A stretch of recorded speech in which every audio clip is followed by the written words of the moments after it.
spinal cord wirtuu lafee dugdaati leensiin ija namaa agartuu waa hundaati funyaantu adda baasa urgaa fi foolii isaa ajaawu arrabatu beeka waan taadhaa fi sami'aawu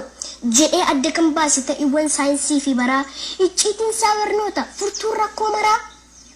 kanaaf baradhaa iddoo ilma namaa bakka guddaa gahaa yookaan hojjedhaa malee biyyattii ittiin ta'inaa ba'aa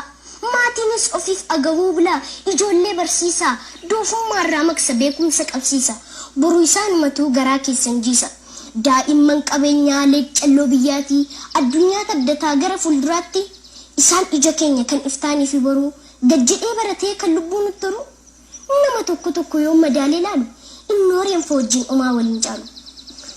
kusannoo maatiin beeku ijoollee 10 dhalcha dhiirota 5 muqee ormaa galcha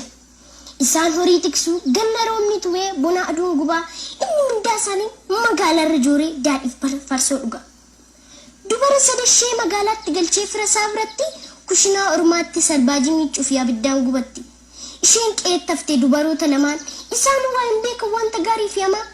tokko eerumsiisee gaabiitti uffata tokko araba ciissee riyaalaa fi doolaaraa buqqata tokko immoo beekaaf taasisa gorsa biraan bufne daa'imman barsiisa ani abbaan kee goota caalu shimala qabannaa fi gugsii roomtiinuu nan caalu midhaan koo gootaraa guutu horiin immoo 1000 caalu qabeenyi kormaaf ta'a kan manaaf yaalaa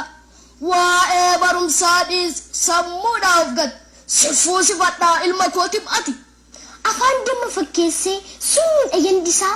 karaa barnootarraa dhaloota jal'isa dhageessitti ilma yaa abbaa horiif midhaanii gaaf tokko barbadaa midhaan kee abiddaani horii kees taanaan dhukkubaan dhumatu qabeenyi keelaaf manaa waggaa tokko hin taatu kanaaf dhaga'e gorsa koo jaalalaa barsiisi mucaa kee isatu siif mala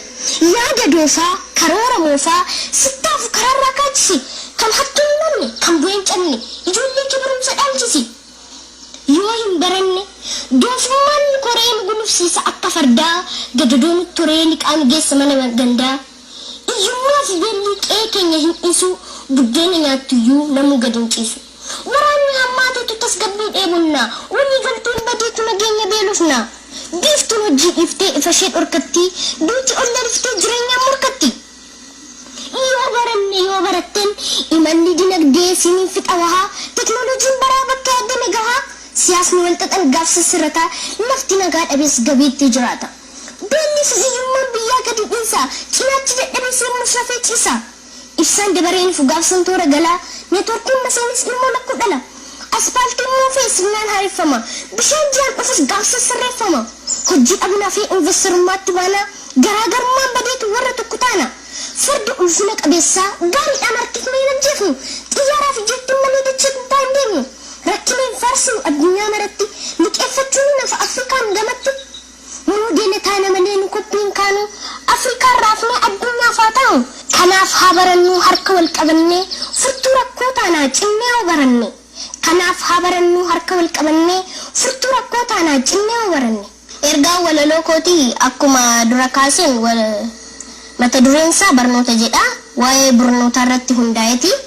ijoolleenis waa'ee kanarraa waa'ee barnootaa irratti cimanii hojjetanii namni xiyyeeffannoo itti kennee waa'ee barnootaa irratti akka cimanii baratan waan ergaa dabarsu hawwiin koo injiinara ta'uu barbaada injiinara kanan ta'uu barbaadu akkuma beekamu biyya keenya keessatti rakkoon ibsaa waan jiruuf isa furuuf waan adda addaa uummata kiyyaa gargaaruuf Artii Oromoota kan